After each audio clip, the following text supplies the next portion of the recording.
I'm Zachary Cartwright. This is Water in Food. Welcome to another episode of Water in Food. Today my guest is Dr. Anne Maltais, who is a researcher at the Institute of Packaging Technology and Food Engineering located in Montreal. The mission of this institute is to develop innovative and eco-responsible packaging solutions, engineer novel products from less common materials and ingredients, and to provide training and advising to help teams implement what they call packaging thinking into businesses. Dr. Maltais' team recently started using dynamic dew point moisture sorption isotherm technology to improve their R&D processes, and we'll be discussing this more in this episode of Water in Food. Hi, Dr. Maltais. Welcome to the show. Thank you. Hi, Zachary. How are you today? Thank you for being here. Thank you. I'm good. Thank you. Well, I know I've translated your institute's name to English in the introduction, but I thought I would have you say its proper name since I know that I will butcher it and not say it correctly.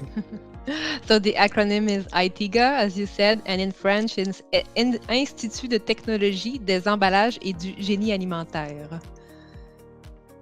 Beautifully said. I could never do that. And I was wondering if you could just discuss, how long have you been at this institute and what is the mission of your institution? I've been working there for more than 10 years now. It's been 11 years, I think. And we actually are a technology transfer and applied research center, which is affiliated to the Collège de Maisonneuve in Montreal. So we're part of a great network of specialists in different field among the province of Quebec. There are actually 59 transfer centers just like us, but in different field in Quebec. So since food transformation industries are mostly present in Montreal, which is the metropole, it makes sense that ITEGA is located in this city. So the college holds specific food quality and transformation program to train future food technologists that will serve these industrials and R&D fields. So ITEGA work with this program and share its knowledge with the students and teacher. And we also hire some students for traineeship. Mainly, our mission at ITEGA is to develop and share innovative practices in food packaging and processes. So the organization where we serve, they stand out from an economic, environmental, and social point of view. The technological innovation path help to support the competitiveness of Quebec businesses in their effort to achieve excellence. And what is your role there? And has your role changed over time or have you kept the same role for these last 10 or 11 years? Well, I actually came in for a postdoc stay, and they actually kept me after. So I guess I was doing the job. So over the time, I got to be a scientist, a food scientist actually, and then during the years, I developed some expertise, and now I'm a senior scientist there. So helping other scientists to develop project and to support industries from food transformation, food service, packaging, and other industries sometimes. I basically work in developing project as a response to industrial requests. Main of our business is to go with the flow, go with the trends, and from the inquiries of our partner. And what are some of the things that you've done in the past or in your background that has prepared you for this role? Maybe studying food science or other things that you've completed that have helped you get where you are today? I have a degree in food science in Université Laval in Quebec City, and I really love applied science, especially with food. I love cooking as well, and the program was very good for me because it learned me how every food types are made and what are the industrial processes for them. So it was very interesting and very applied. But then at the end of my degree, I knew I wanted to improve my knowledge at school. So I went for a master and a PhD degree. It was on the preparation of hydrogel as a device for controlled delivery and heat sensitive molecule. it's a bit off my actual work, but actually, molecule functionality is involved with coating and bio-based packaging that we develop. So, in a certain way, I use that experience. And I also, over time, during my 10 years, 11 years here in ITEGA, I developed also some expertise in packaging and especially the relationship with food and packaging. And I also noticed on your LinkedIn page that you were at one time a professional speed skater. And I was wondering if you could talk about that experience and maybe things that you learned from being a speed skater that you're able to apply today so that you're successful. Yeah, I was on the Canadian national team for about 10 years for the short track team and on the World Cup circuit for a couple of years as well. So it was a great experience, and I had the chance with people around me to manage graduate studies and full-time athlete life. And I learned a lot about efficiency, good work of ethic, and perseverance. Moreover, the being a scientist calls for a lot of resilience, just as I learned in short track. If you ever watch a short track speed skating race competition, you notice that there's a high risk and that you do not control everything at every level. So you need to become resilient to survive in the sport, and such as it is as a scientist life. I really like that comparison. And I think in another life, I was a speed skater because I love watching it. And I wish that would have been something that I would have done when I was younger. You probably know Um, Apollo 110. Oh no.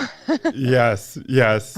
I actually have a really embarrassing story that when I was little, I would watch the Olympics and always see him. And I even wrote him an email when I was really little, just really asking him to take me on and train me and turn me into a speed skater. So, of course, I know him. That's funny. Just coming back to ITEGA, what types of products and businesses do you create packaging solutions for? Is this solely for research and for universities, or are you working with large companies, or what does that look like for your team? We actually have two main expertise field. The first one being the preservation of food and other sensitive material, which contribute to save food from waste and allow to preserve best qualities and security. The second expertise is about packaging design, especially in regards to eco-responsible conception. We work mainly with industrial to create ready-made solutions as to their requirements. Major of our business is SME, small and medium businesses. Usually, big businesses, they have their own R&D department and they do their own stuff. But then when you go a little bit smaller, when the smaller businesses, they really required transfer technology to get them reach their goals. We follow also And our partners' needs and new trends. I've been working a lot with food industries like bread, meat, dairies, fresh cut fruits and vegetable to increase shelf life through specific conditioning and packaging development. We've also had some medical project in the past. For example, I've been working on the development of chilling box for blood unit used in the mobile blood drives. It was a very challenging project, but also very rewarding, considering that it helped preservation of the precious donations, and it's mhm, especially made great sense to me since I had to be transfused later on my life, so I got mm, the full reward of it. Yeah. mhm. Wow, that's awesome. And really interesting, kind of the range of products that you're looking at, from food to medical and so on. What are some of the challenges that your team faces when you're trying to design new packaging, and how do you overcome those challenges? For the moment, the biggest challenge is about eco-responsible. I don't know if in English you can say that word, but it's all about eco-conception and everything like that. Packaging solution. There are not so many available solutions on the market now, And sometimes people they think, some PLA or some specific packaging is a good alternative, but when you look at different criteria of the life cycle assessment, it can be very non-intuitive. Let's say, like you think something that comes from wood, it would be sustainable, but not necessarily if the resource are used for that.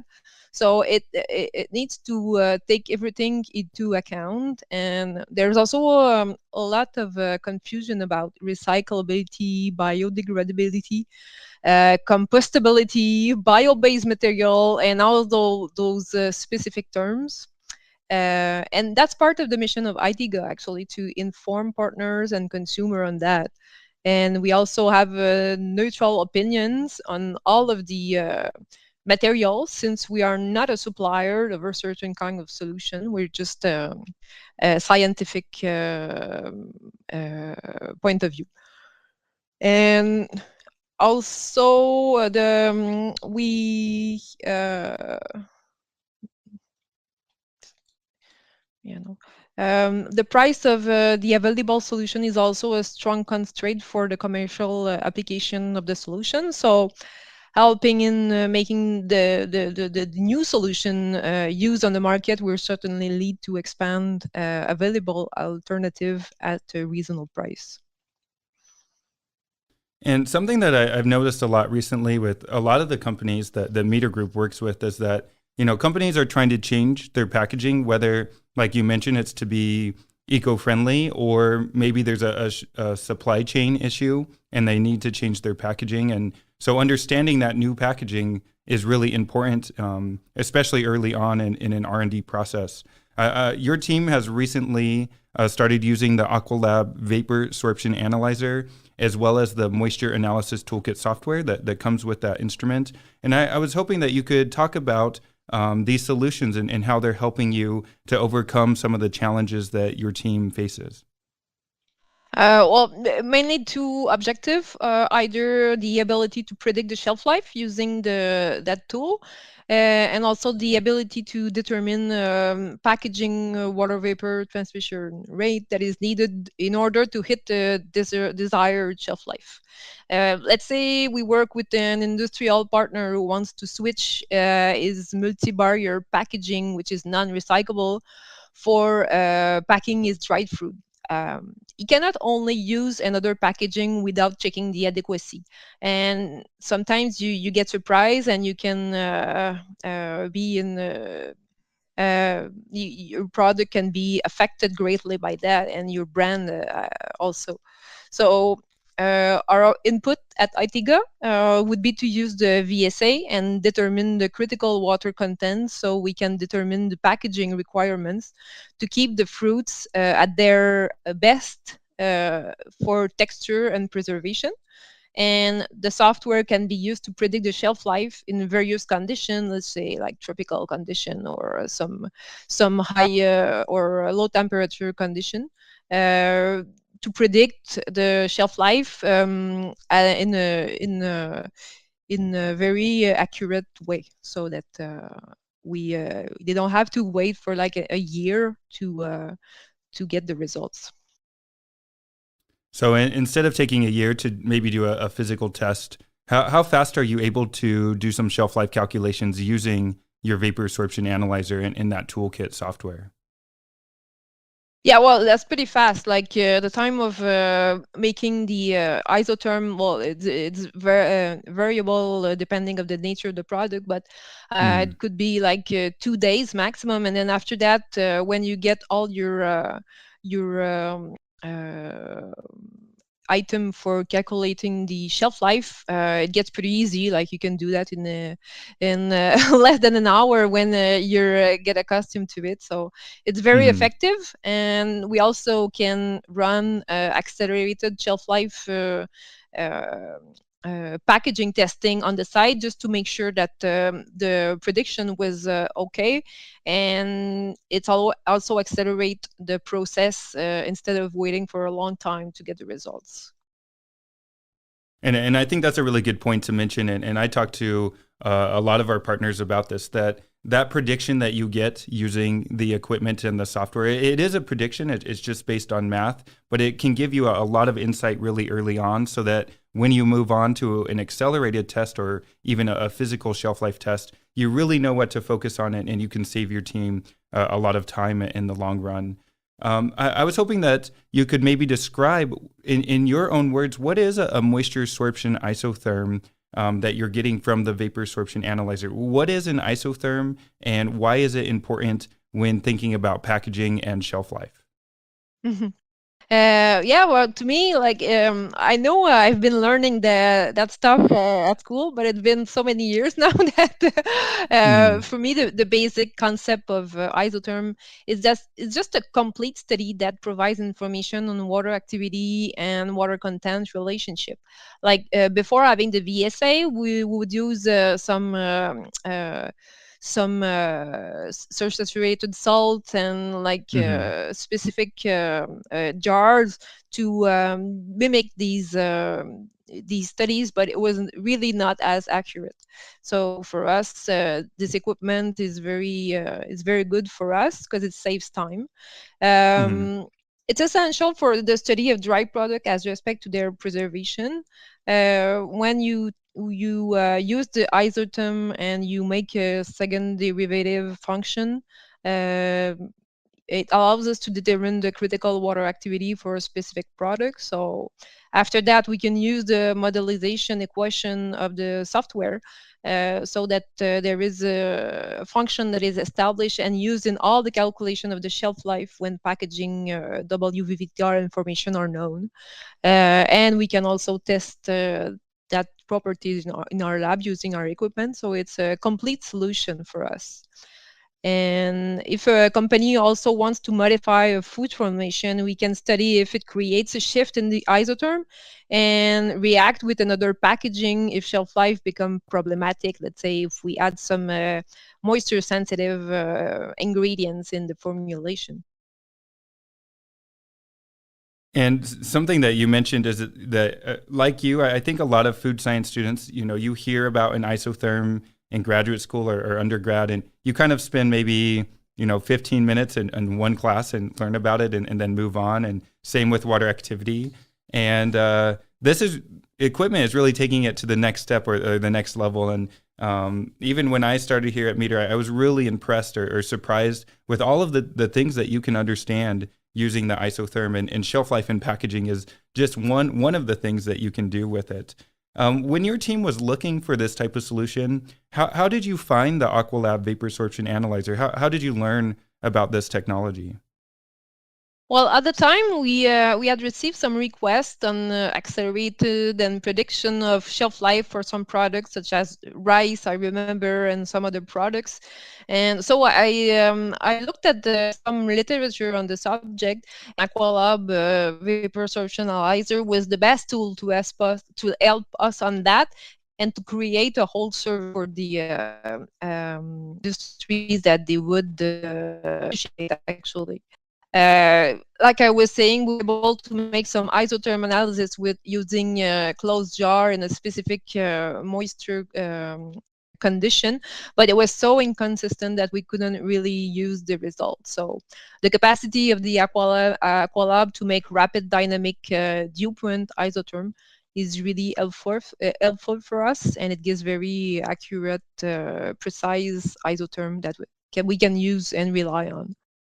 So after we decided that this is the equipment that we needed, we asked for a grant and got the equipment for at Meter Food, and they help us put everything together for our analysis need, and we got great support for them also for both scientific and technical sides. And besides that dynamic dew point isotherm method, were there any other driving factors that led you to getting this isotherm generator over maybe other isotherm generators? This is surely not the only one that's available on the market, but what were some of the driving forces that led your team to getting this equipment and not another piece of equipment? Well, for sure, the dynamic viewpoint and the support service for the team when I needed to get some information before purchasing was a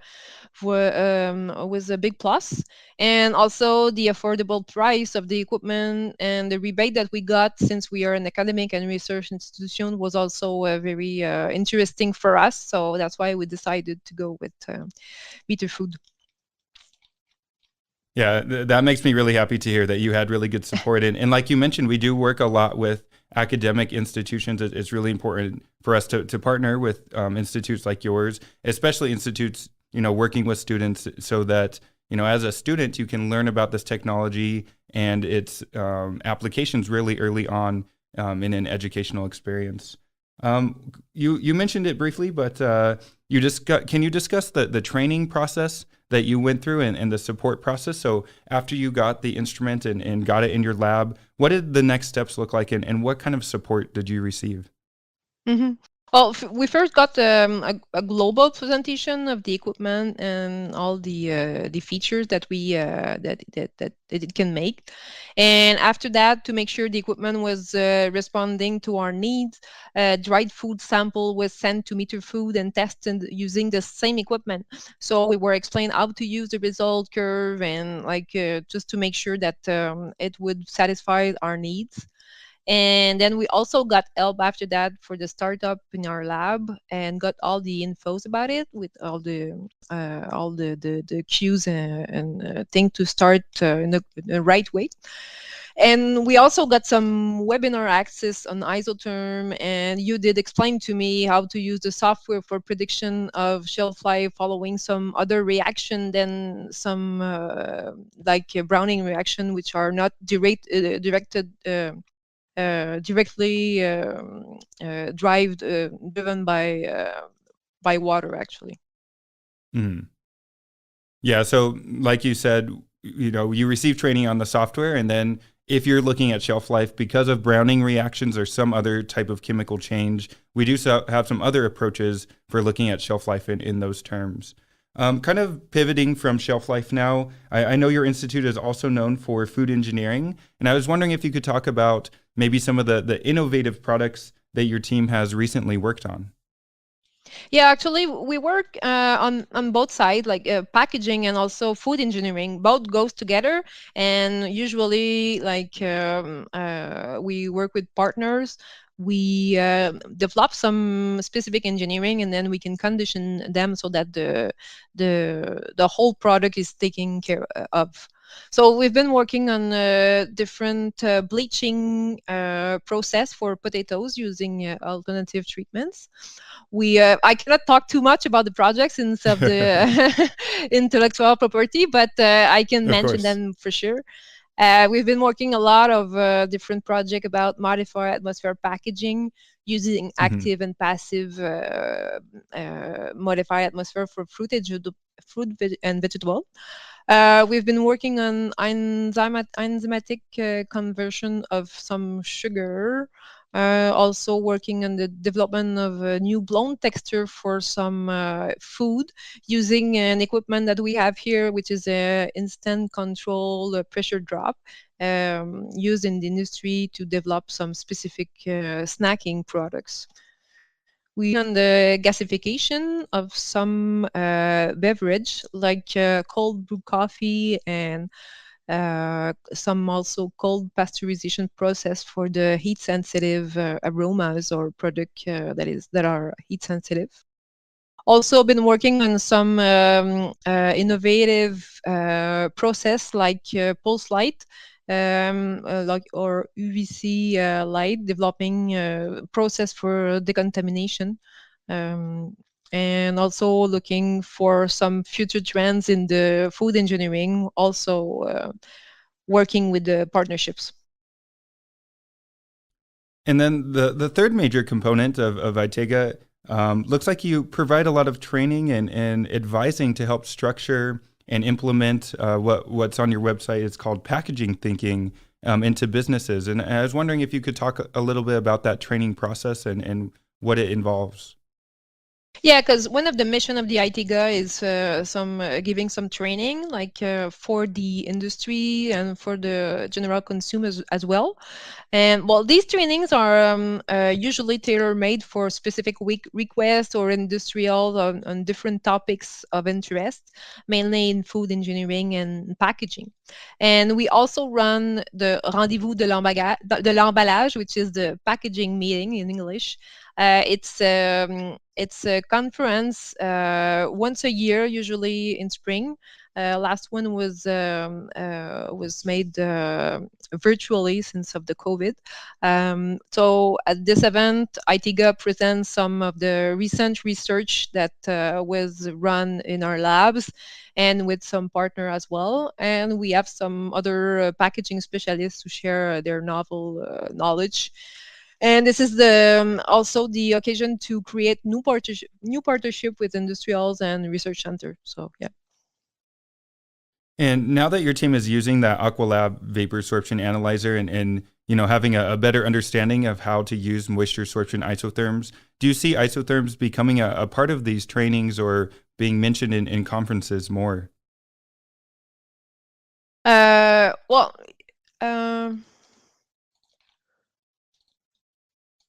can you repeat, please? Yeah, no problem. So now that your team has an Aqualab vapor sorption analyzer and a better understanding of how to use isotherms to predict shelf life or think about packaging, do you see isotherms being a part of the trainings that you offer or being mentioned more in the conferences that you're hosting? Yeah, for sure. We want to offer isotherm analysis as a service for our partners and some future clients.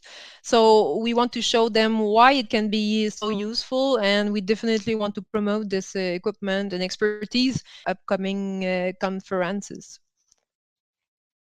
And then my last question for you today is I just want to know about the opportunities that you provide to students and future professionals. So anybody listening to this podcast who's maybe a food science student interested in maybe doing an internship there or just really interested in shelf life and in packaging, what opportunities does your institute afford to them? Yeah, we offer some intern opportunities in our lab for some either specific project or general learning stay. We hire some of our Collège de Maisonneuve students as well. All the students, they get the opportunity to work on project and have direct contact with industrial partner, which is very interesting for their learning. And they also get to train with our food engineering and packaging equipments. So they get used to them and give them an edge when it comes time to use them in their future jobs in the food industry. And they also get the opportunity to work with scientists and follow a scientific thinking throughout their project, which sometimes it raises their interest into a career in science and research, and we can then maybe hire them afterwards. Yeah, they can do a postdoc and then they can just come on board. So, yeah. Well, Anna, I just want to say thank you so much for coming on the podcast. I think this is really helpful, especially for teams thinking about packaging and shelf life. And when it comes to food, that's really every team. And so I think you've given a lot of insights that our listeners will appreciate. So thank you so much for coming on the show. And I look forward to working with you more. Thank you, Zachary. I'm Zachary Cartwright. This is Water in Food. Find this podcast on Apple iTunes, Spotify, or wherever you listen to podcasts.